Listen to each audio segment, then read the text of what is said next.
Unlock the hidden power of pivot tables with dates. These 8 tricks will make your report smarter and easier to manage. Let's jump in.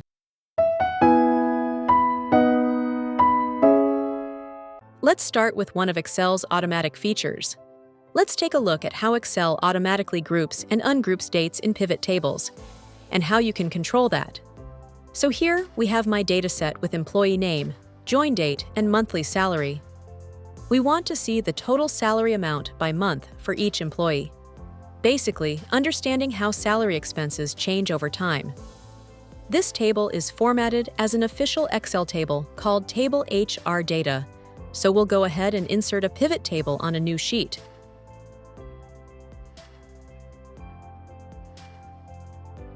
Now, even though we don't have a dedicated month column, we can drag join date into the rows area. Watch what happens.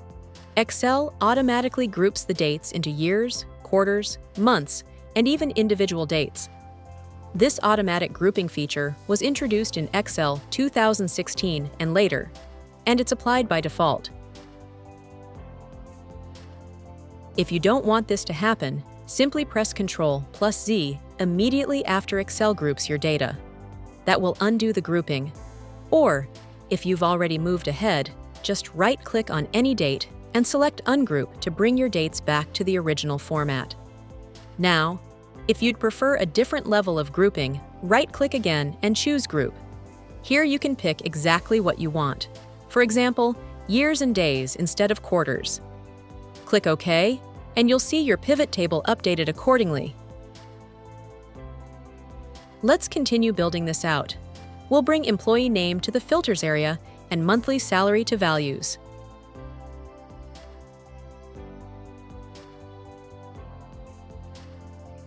Then, let's quickly format the numbers. Add a 1000 separator and remove decimal places.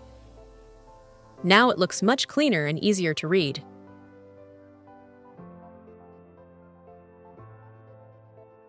You can now filter by any employee or view all of them together. So far, so good. But what if you want to see your dates displayed as January 2023, February 2023, and so on, without separate year labels?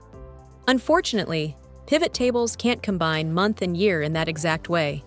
Each level stays in separate rows. And here's another limitation. Pivot tables don't display dates where no data exists. For example, if we switch my grouping from months to days, we can see that joined on January 15th, 18th, and 22nd, but there's no indication for the days where no new hires occurred. If you want full control and flexibility over your date groupings, including showing missing dates, the best solution is to use a data model with a dedicated date table. Next, let's take it further with a date table in the data model. Create a new pivot table. But this time, we'll do one important thing differently. When we go to Insert, Pivot Table, we'll make sure to check the box, Add this data to the data model. Then click OK. At first glance, everything looks the same, but here's where the real flexibility begins. If we drag Join Date into the Rows area, Excel still performs automatic grouping. However, since this pivot table is now connected to the data model, we can add a custom calendar, Date table, which gives me complete control over how my dates are displayed and analyzed. To do that, we'll open the Power Pivot window.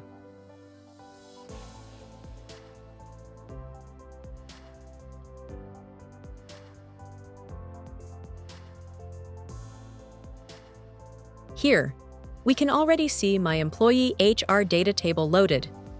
Before moving on, it's a good idea to clean things up. For example, we'll apply a currency format to my monthly salary, Rupee, field, so that future pivot tables look polished right away. Now for the magic part, go to the Design tab and under Date Table, choose New, Calendar Table. Excel instantly generates a row for every single date across the entire range of your data, from the earliest to the latest join date.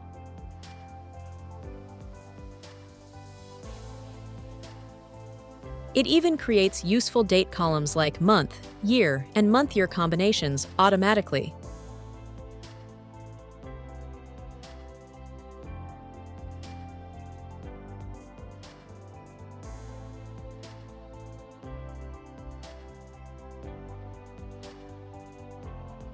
And if you need custom periods, for example, quarterly hiring reports, you can easily add your own calculated columns inside this date table.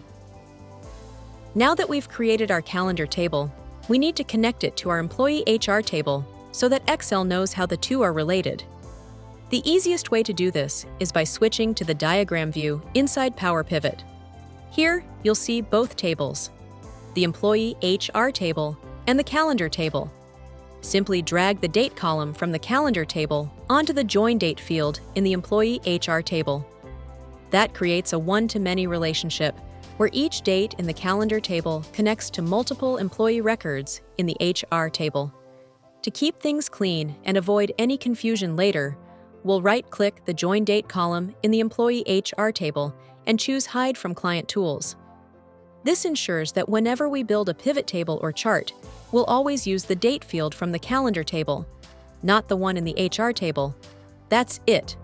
The relationship is now established, and we can start using our calendar table for all kinds of HR time-based analysis, like tracking hiring trends by month, quarter, or year, completely avoiding Excel's default automatic grouping.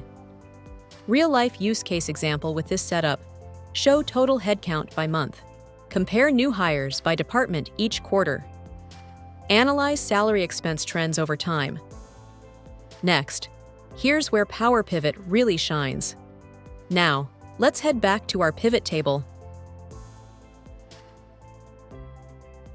In the field list, you'll notice something new.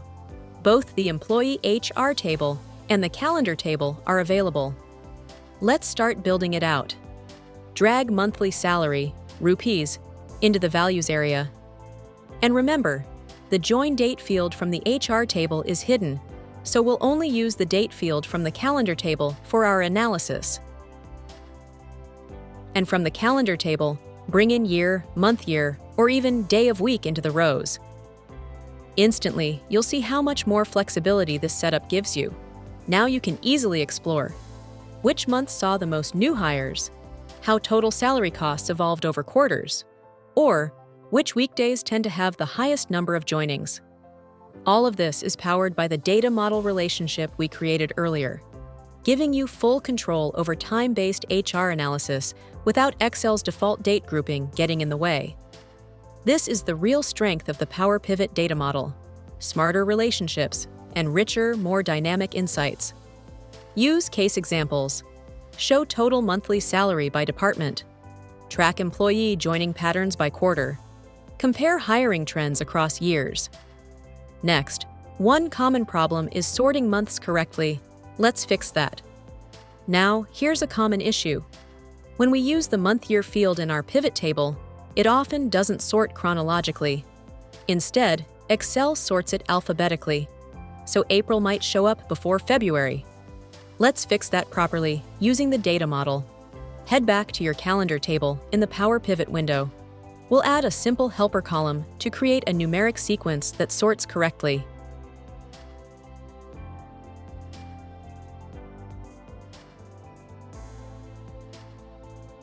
Type this formula: equals open bracket, year close bracket asterisk 100 plus, open bracket, month close bracket.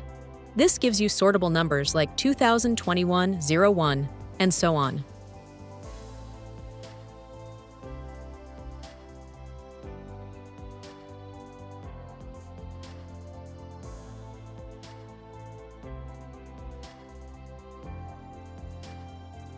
Next, select your month-year column, then go to Sort by Column. Choose your new helper column. Now, when you switch back to Excel, you'll see your months appear in true chronological order, from January to December, and across years exactly as expected. Just perfectly sorted, time-based insights. For example, if you're analyzing employee joinings by month year in your HR dataset, this fix ensures that join date trends appear in proper sequence: January, February, March, not alphabetically. It's a small step, but it keeps your HR reports clean, professional, and time accurate. Next, sometimes you want to see dates even when no one joined. Here's how. Now, what if you want to show dates when no employees joined in your pivot table?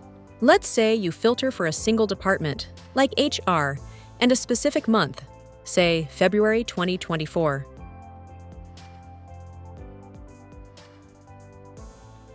If you drag the date field from your calendar table into the rows area, Excel automatically lists all the days in that month, even the ones where no one joined. To make sure those empty dates stay visible, right-click anywhere on the pivot table, go to Pivot Table Options, Display Turn on Show Items with no data on rows. Now you'll see every single day of that month, whether new hires happened or not.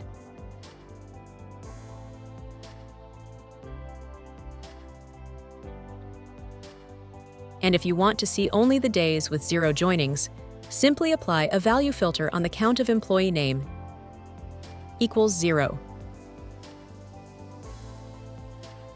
Just like that, you've got a clear list of dates with no employee onboarding activity.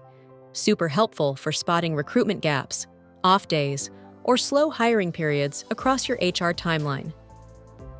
Use case examples. Identify days or weeks with no new joinings.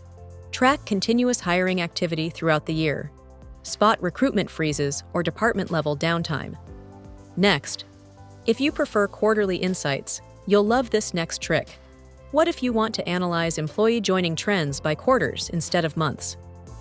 By default, pivot tables don't always create quarters automatically, but with a calendar table, it's easy to add them. In your calendar table, create a new column called Quarter with this formula: equals I, NT, open parenthesis, again, open parenthesis, month plus 2, close parenthesis.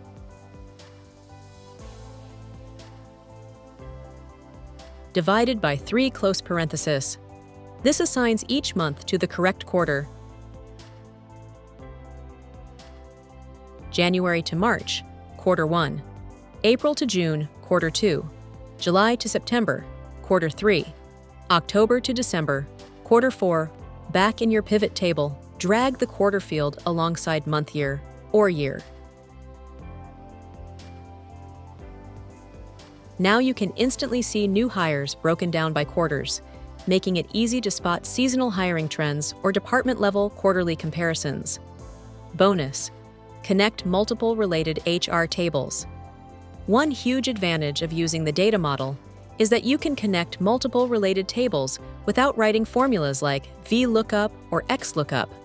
For example, suppose you have an employee master table with department head, region, or employee type. Instead of manually matching data, simply create a relationship in the data model between the HR table and the master table. Now, all your pivot tables automatically pull the related data, making your analysis seamless, dynamic, and much faster. Use cases in HR. Compare new hires per quarter across departments. Track salary expenses quarterly.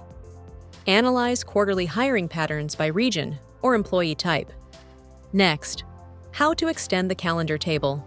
What if your employee HR dataset grows beyond the original calendar table range? No worries. Here's how to fix it. Go to Design, Date Table, Update Range. Manually adjust the start date and end date to cover your new data. For full automation, you can use Power Query so the calendar table automatically expands whenever new joinings are added. This ensures your pivot tables always reflect all employees, even with future hires or extended data ranges. The HR dataset and calendar table files used in this tutorial are ready to download and use. And that's how you can master date-based analysis in pivot tables. Try these tricks in your next Excel project and see the difference. Thank you for watching. Please like, share, and subscribe to our channel for more tutorials.